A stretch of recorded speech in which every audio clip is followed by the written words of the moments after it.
pemula saya sarankan untuk melarinya ke breeding itu saya sarankan bikin kandangnya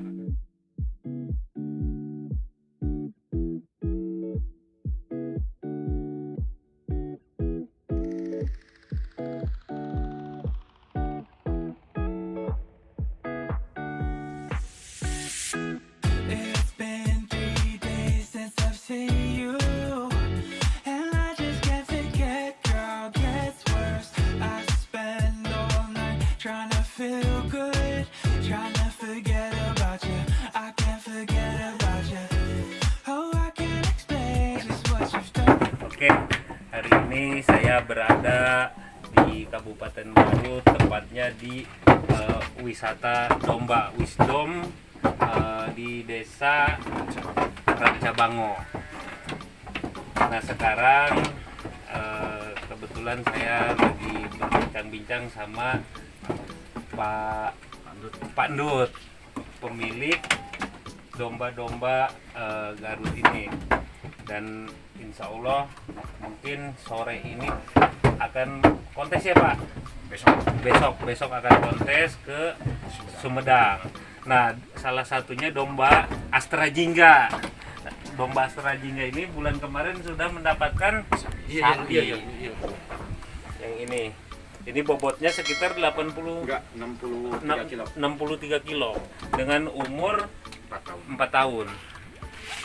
Nah saya tertarik Pak, ingin mengetahui kira-kira kiat-kiat apa untuk misalkan harus dikasih makannya sehari, dikasih makan rumput, terus besoknya dikasih makan apa lagi, biar yang pertama mungkin untuk kesehatan, terus keduanya pertumbuhan tanduk juga kan harus diperhatikan ya. Terus iya, gimana itu Pak? kalau masalah pakan itu sebetulnya sama Pak. Kasih pakannya itu ada yang biasa dikasih 2 kali sehari, ada yang 1 kali. Yang pertama yang dikasih pertama itu rumput. Nanti setelah ada tambahannya kalau misalnya ada singkong, ada yang pakai singkong, ada yang pakai bekas itu tahu, ampas tahu, tergantung kedelai ya masing-masingnya itu Pak. Terus kalau masalah pemeliharaan itu memang antara untuk domba breeding sama domba untuk rangkas itu agak berbeda. Itu yang paling utama untuk pemeliharaan ke domba jantan itu ke fisiknya yang paling utama. Ada tenangnya juga, ada larinya juga. Jadi setiap minimal seminggu 3 kali itu domba itu keluar. Dalam hitungan sampai 3 jam itu di luar supaya satu yang tadi di luar itu Pak pakai tambang. Jadi seperti harus berjemur lah. Berjemur ya. Minimal itu seminggu 3 kali itu berjemur lah. Itu seperti itu Pak. Kalau pemeliharaannya sebetulnya sama kalau pakannya dengan domba-domba yang kayak domba biasa kayak sama. Itu ada lebih. Apa misalkan ada makanan tambahan seperti kayak jamu, terus apa kayak telur gitu, suplemen itu? Kalau itu mah tergantung, ada yang pakai ada yang enggak. Kalau saya enggak pakai. Nggak pakai. Ya. Saya full murni rumput hijauan sama paling tambahannya sama singkong. Kebutuhannya kalau untuk rumput hijauan bisa per hari. Ini rata-rata ini per 1 ekornya 3 kilo sehari. 3 kilo. 3 kilo ya. Kalau untuk singkongnya itu maksimalnya itu paling banyak itu setengah kilo. Paling itu mah kalau singkong mah asal ada aja setiap hari gitu. Setiap hari snack lah ya. Biasanya Pak Ndut memilih atau memilah domba untuk apa yang kayak domba tangkas ya? Domba tangkas itu misalkan dari begitu lahir apa sudah umur berapa bulan gitu? Ya, yang pertama itu faktor dari kita secara nanti sharingan dari perkawinannya Pak. Yang pertama itu yang paling kejantannya ya. Mana yang turunan apa betinanya, terus yang kejantannya yang mana. Kecuali kalau misalnya di sini kebanyakannya yang domba yang udah unggulan yang itu kan untuk diambil soal darahnya Pak. Nanti kalau misalnya meskipun dari domba di sini berkualitas, kalau apa domba itu tidak semua jadi masuk ke kontes. Tetap kita juga berternak itu tidak yang dikerjanya itu bukan kejar lari ke kontesnya. Iya. Tetap kita untuk kejarnya untuk ke ekonomis ke pedagang. Iya. Tapi dari misalnya dari kalau kita punya betinanya 20 ekor. Tapi kelasnya kelas seperti itu, kelas domba Garutan. Mungkin dari betina 10 ekor itu nanti keturunan-keturunannya kalau misalnya pejantannya memang kualitas, nilainya kualitas, mungkin bisa sampai 50% itu ada yang masuk ke kontes. Itu lebihnya bisa harganya juga udah berbeda. Tapi kita tetap berkiprah, tetap kita ke pedagang aja. Kita prinsipnya kita, prinsipnya kalau mengejar prinsip kita ke kontes itu berat. Soalnya kita kan tidak tahu yang melahirkannya bukan kita, yang mestinya gitu.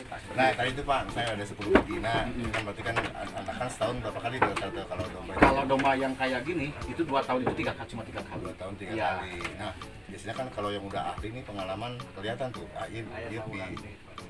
Dalam umur 1 bulan juga udah kelihatan. apa itu Pak? Biasanya apa? Dari posisi tanduk, Pak. Posisi tanduk. Keluarnya tanduk, begitu tanduk panjangnya baru 5 cm juga udah kelihatan. Ini bakal nantinya ke depannya bakal seperti apa bentuknya gitu. Bisa seperti ada gayor, ada kemau, udah kelihatan. Terutama lihatnya dulu dari postur, nanti darahnya, dari keturunannya. Posturnya seperti ini, nanti pasti ini seperti ini. Jadi dalam umur 1 bulan juga udah kelihatan. Darah itu ke jantannya apa ke bapaknya apa ke ibu nak? Bisa aja lebih tingginya itu ke jantan. Istilahnya apa disebutnya apa nih? Ya. Kalau ngomong gini apa? Tanduknya gitu, Pak. Tanduknya ada berapa jenis ini lingkaran? Ada yang kayak ini kan berbeda-beda, Pak. Ada yang seperti polas. Namanya apa itu namanya? Ini kayak ini kenal leang. Leang kayak ini. Oh iya itu lebih panjang. Ya, lebih bagus posisinya kedua. Jadi lamun bapak anak itu anaknya juga Mungkin bisa ya, perlu ya. lebih pasti Minimalnya jadi segini, Pak. Minimalnya paling ininya jadi gini jadinya. untuk yang kontes memang si Pujur.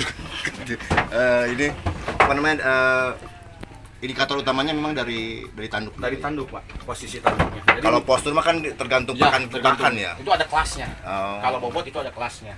Kalau yang bobotnya 65 ke bawah, itu berarti kelasnya maksudnya kelas C. Kalau yang dari 65,5 sampai 70, itu masuknya di kelas B. Dari 75 sampai 1 kintal itu masuk kelas A. Berarti kayak tinju Ya, ada kelas jadi nggak boleh. ada kelas senior. Jadi nggak boleh. Jadi dari dalam pertandingan itu kontes itu misalnya ini dengan yang ini jangan lebih dari 5 kilo timbangannya. Oh, Kalau misalnya 5 kilo itu boleh ditandingkan tapi tidak ada penilaian di diskualifikasi.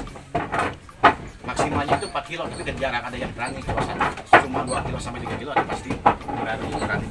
Nah tadi tangkas, kalau yang apa lagi satu lagi yang aduan itu apa sebutnya apa? Ya, aduan itu. Aduan. Kalau yang aduan apa istilahnya? Berdasarkan pengalaman, iya bakal jagoanin ya apa itu? Gimana? Enggak ada, Pak, ada yang prediksi. Nggak bisa diprediksi seperti itu. Oh enggak. Tergantung kita lawannya, Pak. Oh, Jadi yang dicari istilahnya. itu kan tidak ada yang kalah, tidak ada yang menang. Justru kalau misalnya ada salah satu ada yang kalah waktu bertanding itu justru dua-duanya kerugian. Karena tidak masuk kategori tidak punya ada penilaian.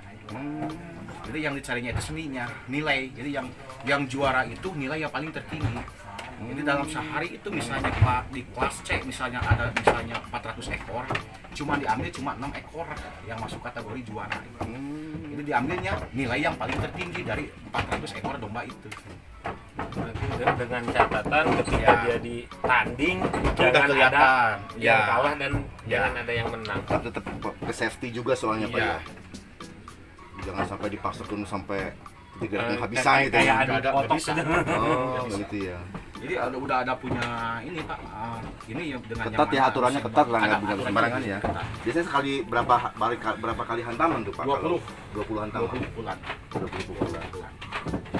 Sejauh ini dari sini Pak, khususnya Pak Endut ini misalkan paling ikut kelas papan atasnya lah, kelas nasionalnya itu kemana Pak? Ke dulu itu waktu Piala Presiden. Piala Presiden. Piala Presiden ya. Di mana? Di waktu itu pinanya di Cibubur. Pinanya.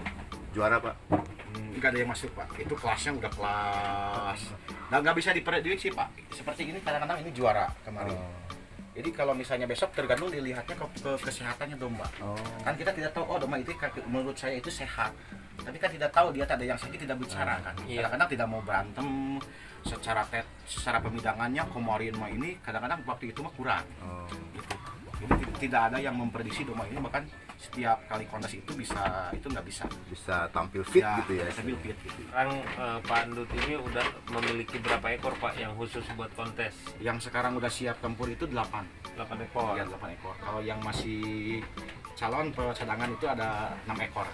Nah, kalau secara ekonomisnya Pak, Ya. secara kita bicara ekonomisnya, ini untuk menutupi biaya perawatannya itu apakah kita ditargetkan ke hasil kontes atau Enggak, gimana, kalau misalnya itu mah itu namanya hobi Pak. hobi ya? Ya, kalau hobi itu tidak ada yang untung, Pak. Ya, kalau kita udah bekerja larinya ke kontes itu larinya lebih 90% itu ke hobi, Pak, sebetulnya. Tapi kalau dianalisa, makanya mahalnya domba untuk tangkas itu di situ, Pak. Karena kos-kosannya lebih besar. Nggak bisa, misalnya saya ini beli domba 20 juta, terus dalam hitungan 2 bulan, payu 50 juta. Kalau secara hitungan ekonomi itu tidak ada untungnya. Karena perawatannya, Iya. saat kita ada kontes, berapa itu biayanya. Iya. Kalau dihitung dikembalikan kita ke ekonomis. Karena Jadi makanya kalau misalnya domba berapapun harganya mahal itu bahannya bukan mahal dombanya tapi kos-kosannya yang mahalnya. Yang namanya hobi tidak ada yang untung kan Pak. Cuma kita yang ngambil dari setelah ternak itu hobinya menyalurkan hobi, tetap hobi berjalan. Tapi untuk peternakan yang ekonomisnya yang di sana, Iya. saya Pak. Yang Iya, breedingnya, subsidi silang lah. silangnya. Iya, iya. Memang harus begitu ya Pak ya. Gitu. Iya, iya. Wah, Jadi terus jangan ini Pak, sampai misalnya ini saya hobinya kayak seperti ada rombongan-rombongan Bapak ini cuma yang untuk saya breedingnya, tadinya itu saya untuk breeding kan, nanti ada yang untuk penggemukan, ada yang larinya nanti ke pembibitan. Tapi suka ada yang nanya untuk domba Garutnya yang untuk takasnya mana? Tapi di saya ada di sini, gitu Pak, seperti itu. Pokoknya nah nanti kalau bisa ininya jadi Pak, kalau jantan nah, apa. kan kebetulan di Kabupaten Lebak juga berencana akan mengembangkan ya dalam pengertian kita akan tambah populasi lah. Ya, Tahun ini juga diperkirakan sekitar mungkin bisa nambah sampai 500 ekor. ekor ya Pak Ndut ya. betul. Nah, tapi rata-ratanya di kita itu para petaninya petani pemula lah ya dalam pengertian Betul. memang dia baru pegang Ya. domba tuh. Ya mungkin kalau bisa di-share Pak ilmunya untuk para pemula ini apa sih supaya apa ya? Supaya memang bisa berhasil gitu untuk khususnya untuk breeding mungkin Breeding, Pak. Ya. breeding, ya. Nah memang betul Pak, meskipun misalnya nanti Bapak mau ngambil domba khusus untuk domba Garutan lah. Garutan itu kita tetap radinya kita untuk pedaging lah. Ya. Bersih kerasnya kita pedaging nggak ada. Kalau untuk radinya nanti ke tangkas itu nomor belakang lah Pak. Tapi kalau misalnya ngambil berkualitas bibitnya seperti Garutan, samalah kualitas seperti ini. Kita breeding. Tapi dalam hitung-hitungan nanti begitu lahirnya itu ada yang masuk ke pedaging, ada yang masuk nanti ke untuk ke tangkas juga. Kalau misalnya lebih ininya masuk ke petangkas itu di luar dugaan kan untuk petani Ya. untuk petani Bonus itu kayaknya bonus ya. ya. Misalnya harga umur 3 bulan itu kalau untuk pedaging paling kisarannya angka 1 juta lah. Kalau untuk pedaging antara 1 juta lah umur 3 bulan. Tapi kalau untuk tangkas itu bisa nyampe 3 juta, bisa nyampe 4 juta. Itu bonusnya sebetulnya Pak. Jadi dari 10 bibit itu ada 3 juga udah ketutup gitu Pak keinginannya gitu. Seperti itu Pak. Kalau misal berternak kita mau ngejual ke kontes itu berat. Berat.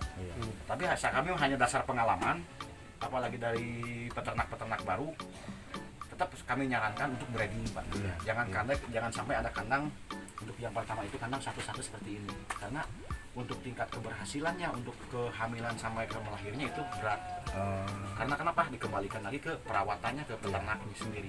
Itu harus betul-betul kalau kandang satu-satu gini harus sudah betul-betul orang peternaknya, perawatnya udah betul-betul mengerti betul. Iya.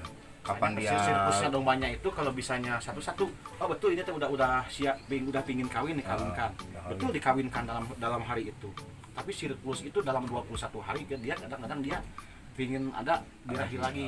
Kalau tidak tersalurkan, mungkin dia waktu yang kemarin dikawinkan juga tidak akan hamil. Kerugiannya peternak selama 5 bulan menunggu padahal dia tidak hamil. Tapi kalau sistem breeding itu aman Pak. Jadi kita tinggal melihat mengecek aja, ngasih pakan, ngecek kesehatan domba, keamanannya domba, udah selama 3 bulan udah diambil jantannya. Kayak yang tadi pola di bawah gitu. itu pokoknya masih dalam 3 bulan itu pasti udah ada yang Itu pasti Pak, kalau masuknya sama, misalnya masuk 10 ekor betina masuk jantan satu itu selama 3 bulan jantannya yang diambil. pasti 10-nya udah kegilir semua gitu ya. Insya Allah 98% itu pasti Hamil Hamil se-10-nya. Masya Allah. Soalnya yang lebih tahu itu bukan pengurusnya, yang lebih tahu itu yang jantan yang tahunya. Mana yang betina yang siap hamil itu pasti dikejar Pak, dikejar, pasti dikejar. Kalau yang udah biasa enggak dikejar.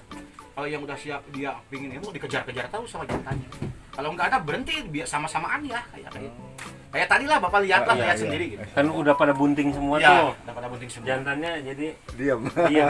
Makanya kami bikin konsep kandang seperti itu Pak, yang satu di bawah, yang satu di atas. Jadi Nanti seandainya ada orang-orang yang seperti kayak rombongan Bapak ini, nanti mana yang kalau kandang pola yang di bawah ini lebih kos-kosan, kandangnya lebih murah.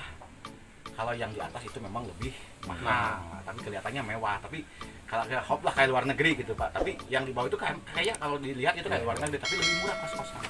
Nah, kalau Bapak sendiri sekarang untuk yang breeding ada berapa ekor, Pak? Itu hampir 500 ekor. 500 ekor. 500 ekor. Perputarannya gimana itu berarti? Saya itu kan mulai minggu depan setiap hari itu ada lahir. Minimal 2 ekor lahir Pak perputarannya gitu. Iya, iya. Sekarang kalau minggu ini nggak ada yang secara kemarin hitung-hitungan nggak ada yang lahir minggu ini. Tapi minggu depan itu terus selama 3 bulan ada lahir terus ada yang lahir. Kalau minggu kemarin itu setiap hari pasti lahir Pak. Kadang-kadang begitu Bapak ada di situ ada yang lahir Pak gitu, nggak kelihatan gitu. Itu alami ya? Alami Pak, alami. Tapi tenaga veteriner siap juga di sini ada. Udah siap Pak. Saya itu cuma 500 atau cuma 1 orang yang merawat Pak. Yang Bapak tadi ya, cuma 1 orang. Tapi kalau membuat pakan saya bisa membuat 1 hari bisa untuk 1 bulan gitu. Jadi sehari-harinya cuma ngasih makan gitu. Yang saya alami itu yang lebih mudahnya itu apalagi untuk pemula ya, apalagi peternak pemula saya sarankan untuk mengelarinya ke breeding itu saya sarankan bikin kandangnya kandang breeding. Minimalnya kalau ukuran kandang itu bisa 3x5 itu bisa untuk 10 ekor. Komunal ya, komunal ya. Komunal. Ya, yang paling utama ini untuk pemula itu saya sarankan itu di breeding aja sistemnya Pak. Jadi sistem kalau misalnya maksimalnya itu 10 ekor betina, 1 jantan. Itu dalam berarti masuknya sama lah ke kandangnya. Misalnya selama itu 3 bulan Pak. 3 bulan itu bukan yang diambilnya itu setelah 3 bulan, yang diambilnya itu jantannya Pak. Kalau betina tetap standby di situ. Ya untuk saran saya, pengalaman saya. Kalau misalnya kandang yang seperti biasa satu itu agak untuk pemula itu agak berat Pak, tingkat keberhasilan kehamilannya. Karena siklus pengamatannya harus udah betul-betul orang-orang yang betul berpengalaman gitu lah Pak. Kalau kandang-kandang seperti kandang satu lah gitu Pak. Yang lebih saya sarankan, insya Allah kalau sistem breeding kayak gitu, insya Allah 95% itu terjamin keberhasilan Pak. Tapi dikembalikan lagi ke kita yang merawatnya, ke peternaknya sendiri, apakah betul-betul serius atau tidak gitu Pak, gitu aja sebetulnya. Kalau saya itulah saya sarankan yang paling utama kita breeding aja, ya yang lebih utama.